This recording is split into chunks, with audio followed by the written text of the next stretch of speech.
patience. We were out close to the evacuation area and I wanted to stay home to make sure everything was okay before I left. Thank you for the patience of our band and certainly for you members of the audience. And it's my pleasure now to welcome you to the Oroville State Theater on this Independence Day and introduce the Oroville Community Concert Band.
We'd like to thank Kathy and Glennis, who are our tech team this afternoon, doing sound and lights, and we appreciate their help today.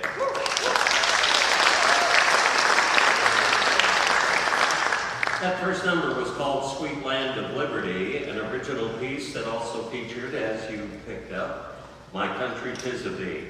It was arranged by James Sochinski. It's a powerful number the band felt fitting to open this year's concert. The theme this year is the spirit of 76, and they chose that theme because this year is the 250th anniversary of the Battle of Lexington, which was our nation's first step in achieving our status as an independent nation. If you can, and if you're able at this time, we ask you to please stand for our national anthem.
Our next number was written by Grundman, a composer who is known for combining patriotic or historical tunes into one piece. This piece, The Spirit of 76, is based on songs popular during the time of George Washington and the American Revolution. Included in this number are Washington's March at Trenton, Yankee Doodle, Nora, Dear Nora, Girls and Boys, and finally, Chester. Ladies and gentlemen, please enjoy The Spirit of 76. She ate their hats.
next selection, Americans We, was written by Henry Fillmore, and it's considered one part of the trilogy of American marches, the other two being the national emblem and Stars and Stripes Forever.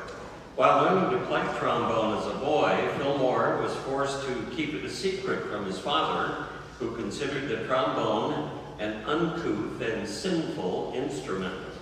Known primarily as a writer of march music, Fillmore was also adept at writing other forms of music, including waltzes, foxtrots, and hymns.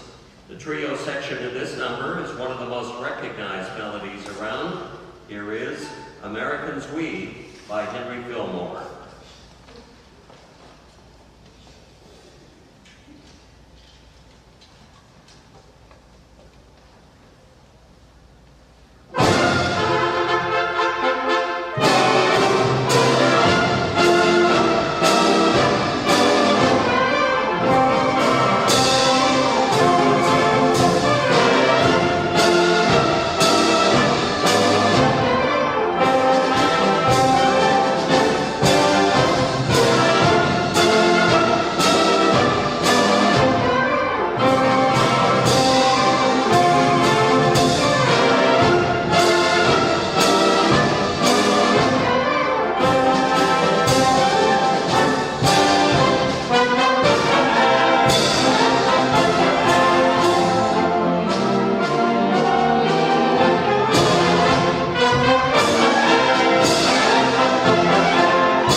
By the time the United States entered World War I, the war had been going on for over 2.5 years. Our next number is a medley of popular songs from that war. It starts with Over There, a song promoting the idea that America's entry would provide a quick end to that conflict. It's a Long Way from Tipperary is a British song whose lyrics concentrated on the longing for home. Keep the Home Fires Burning also focuses on the longing of returning home after the hard-fought toils of war. The piece concludes with Pack Up Your Troubles in Your Old Kit Bag and Smile, Smile, Smile, a British music hall song aimed at maintaining morale and defending the country's war aims. Here is Echoes from the Battlefield, Great Songs of World War I.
historian believes the actions of a Maine colonel on that day may well have helped the United States win World War II. Let me tell you what he thought. Joshua Chamberlain was a Union colonel at the top of Little Round Top, a hill just outside Gettysburg. He was charged, and his regiment was charged with holding that position against a Confederate onslaught. They survived 5 charges by Confederates coming up that hill.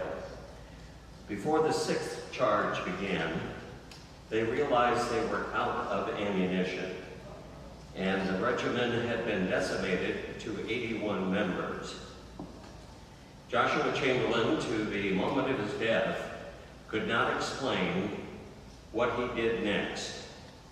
As the Confederates gathered to start up the hill again in another charge, he told his men to fix bayonets and stood on the wall, drew his sword, and said, "Charge." His men followed.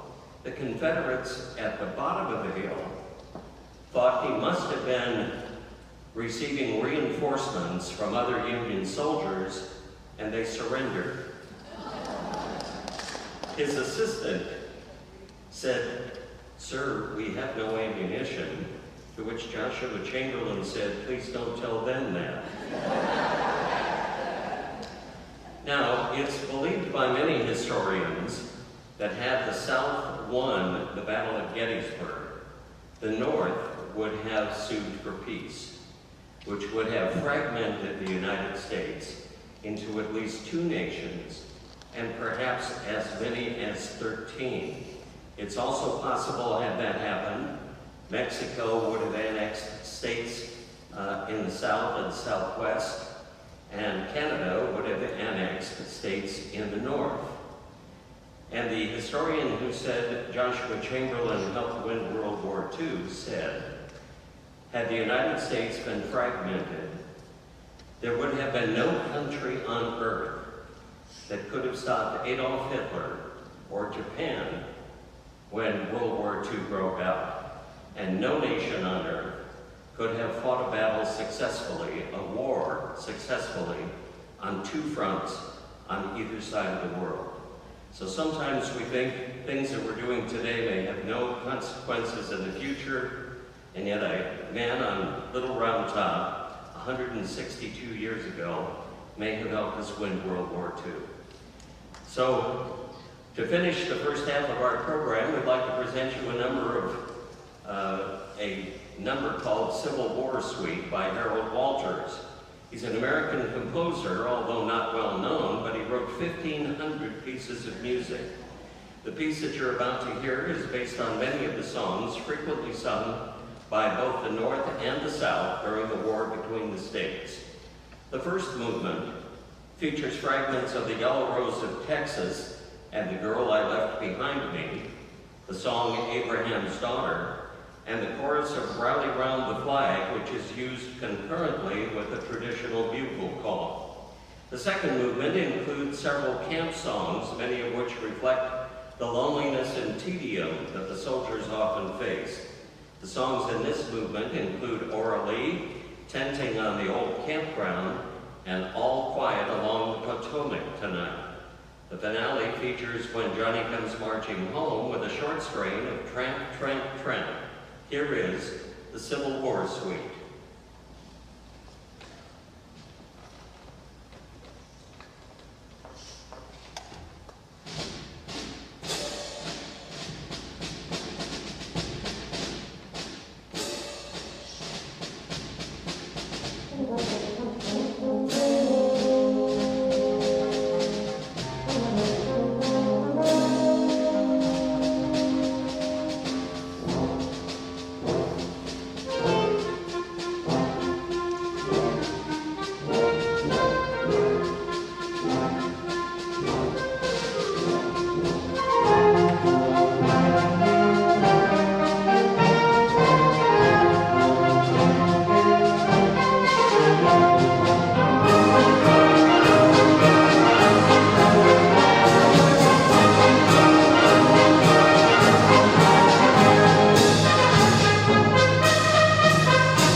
Before we break for intermission, I'd like to talk to you for a couple of minutes about the State Theater Arts Guild, also known as STAGE.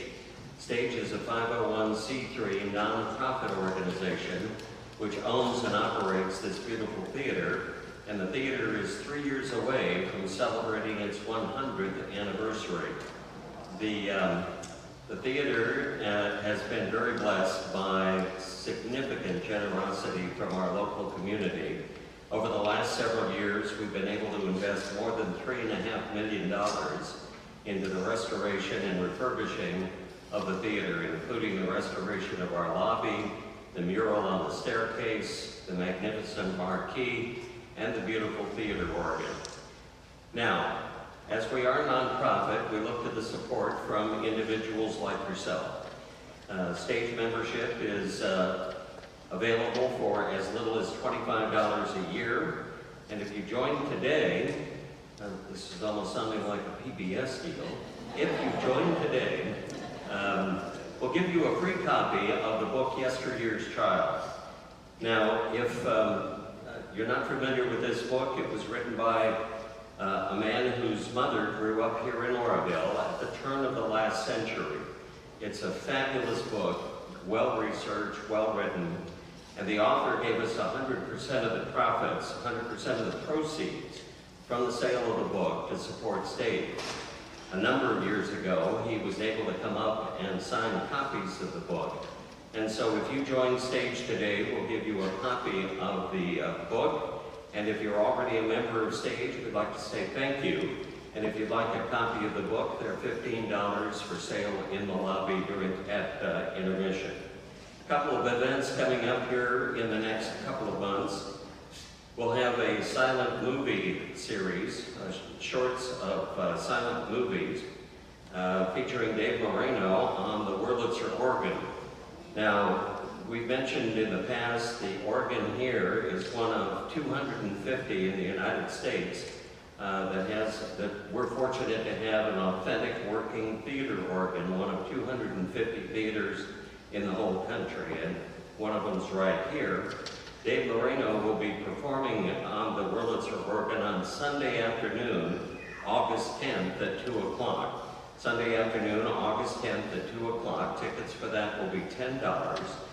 And there will be a filmmaker here making a documentary about Dave Moreno, and he'll be filming during the performance. So mark your calendars, if you will, August 10th at 2 p.m.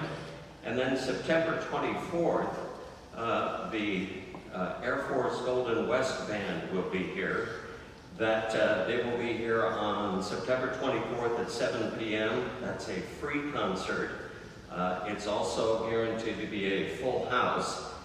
Since there are no tickets for sale, first come, first serve is the rule of the evening. So plan to be here. It's been probably 8 or 9 or 10 years since they've been able to perform here in Oroville, and so we're pleased to bring them back on the 24th of September.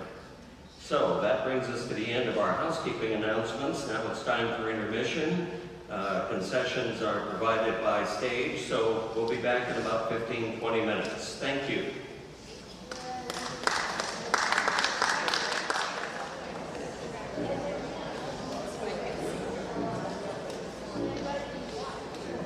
Welcome back, everyone, to the second half of our program. A few years ago, someone figured out that if you could condense the entire history of human life on Earth into a motion picture that ran 24 hours a day for 365 days, this idea that we call the United States of America would not appear on that screen until 3.5 seconds before midnight on December 31st. In those 3.5 seconds, not only would a new concept of society and government come into being, a golden hope for all mankind, but more than half the economic activity in all world history would take place on this continent in those 3.5 seconds. Free to express their genius, individual Americans, men and women, in 3.5 seconds, would perform such miracles of invention, construction, technology, and production as the world has never seen. Thomas Wolfe said America is the place where miracles not only happen, but where they happen all the time. And Ronald Reagan said America is too great for small dreams. To open the second half, we have another medley, this one called American Flourish. It was arranged by one of the band's favorite composers, Robert W. Smith. It includes some original themes, interspersed with clips of Yankee Doodle, When Johnny Comes Marching Home, and Shenandoah.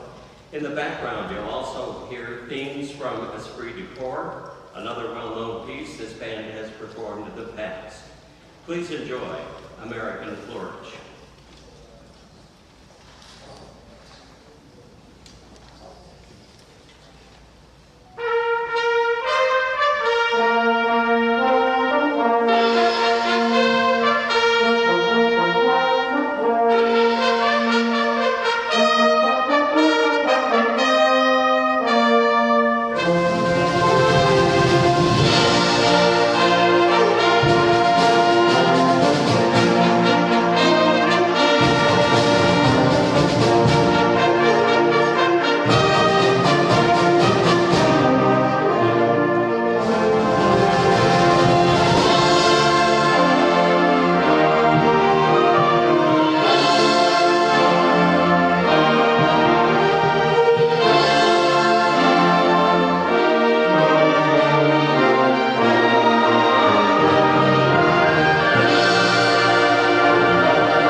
this year is the 250th anniversary of the Battle of Lexington, so it seemed fitting that the band should perform the Lexington March by famous march composer Karl. King was mostly a self-taught musician, having quit school after the 8th grade. After getting his start in circus music, would that make him a ringleader? Okay, I'll move on. King eventually branched out and composed all forms of music, some of it very difficult to perform. The Lexington March, while not one of his more famous numbers, was nonetheless a wonderful march that fit our theme for this year. So here is the Lexington March by Karl.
Our next number, Arlington, Where Giants Lay Sleeping, is a tribute to the generations of American servicemen and women buried at Arlington Memorial Cemetery.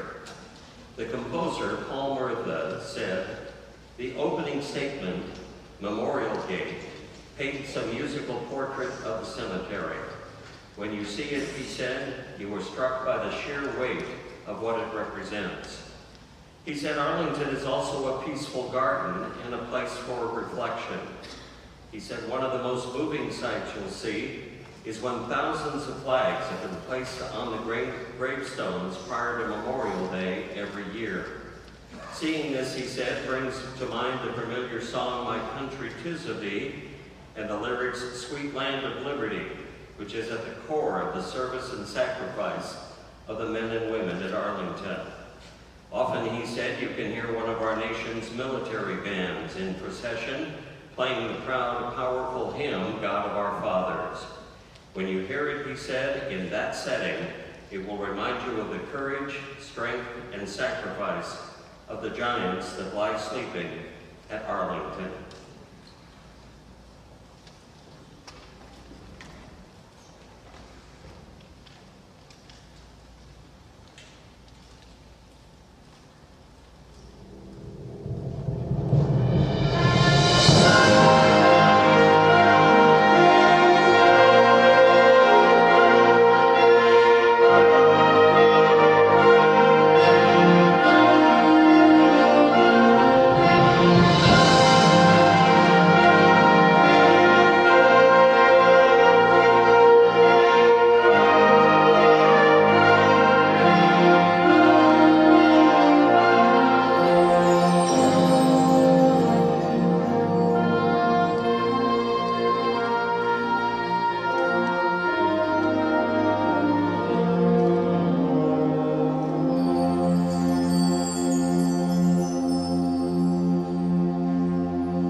news coverage, we think somehow that Americans, for the first time, are critical of their government and their politicians.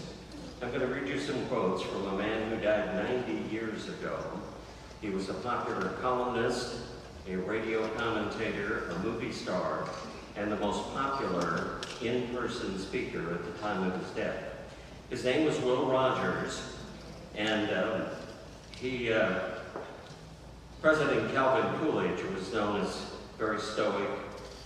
To give you an idea of how Will Rogers approached that, he was introduced to President Coolidge, and he leaned over, shook the president's hand, and said, "Beg pardon, sir, I didn't catch your name." So here are some quotes Will Rogers made at least 90 years ago. Tell me this doesn't sound like everything we're hearing today. Everything is changing. People are taking their comedians seriously and their politicians as a joke. The only difference between death and taxes is death doesn't get worse when Congress is in session. When I was a kid, I was told that anyone could become president. Now I'm beginning to believe it. The best thing that can be said about this group of candidates is that only one of them can win. Be thankful we're not getting all the government we're paying for. If stupidity got us into this mess, why can't it get us out? I don't make jokes, I just watch the government and report the facts. Every time we have an election, we get in worse men, and the country keeps on going. Times have proven only one thing, and that is, you can't ruin this country, even with politics.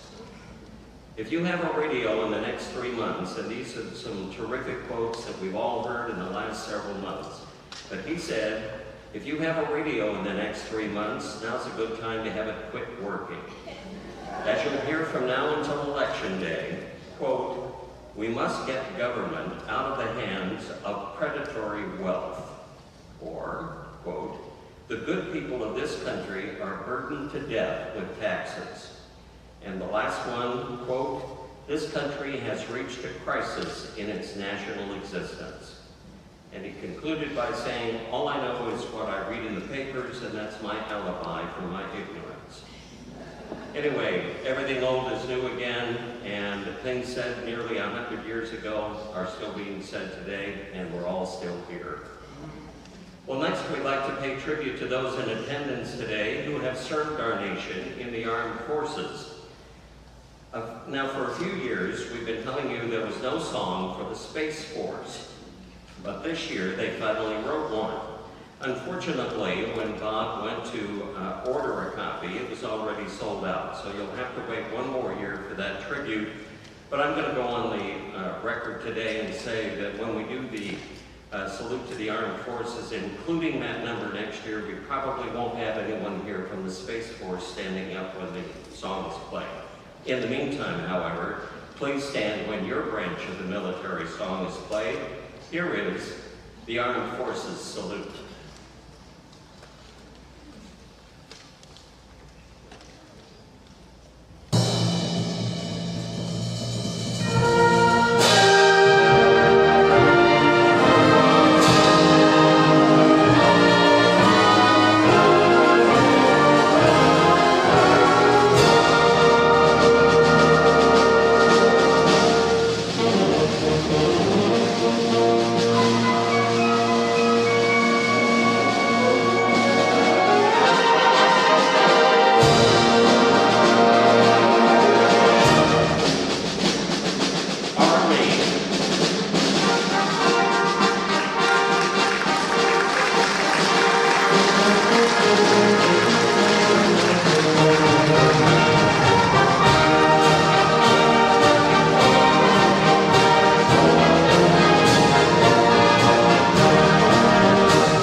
Well, it wouldn't be 4th of July without a great American ice cream social. And following the performance this afternoon, the First Congregational Church at the corner of Bird and Oak Streets here in downtown Oroville present their 30th annual Great American Ice Cream Social. That's going on until 4:30 this afternoon. Adults an $8 donation, children under 12 are free. They serve pie, ice cream, lemonade, iced tea, and coffee. And it's a fun conclusion to the event of this afternoon. So if you can make it down there, please save me a piece of pie. First Congregational Church, again, corner of Bird and Oak Streets, that goes on until 4:30, their 30th annual ice cream social. Finally, speaking of traditions, not only is it a tradition of this band, but also a terrific way to end an Independence Day concert. Composed by John Philip Sousa and considered the most popular and famous march in the entire world, here is the Stars and Stripes Forever.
the Orville Community Concert Band under the direction of Bob Schofield.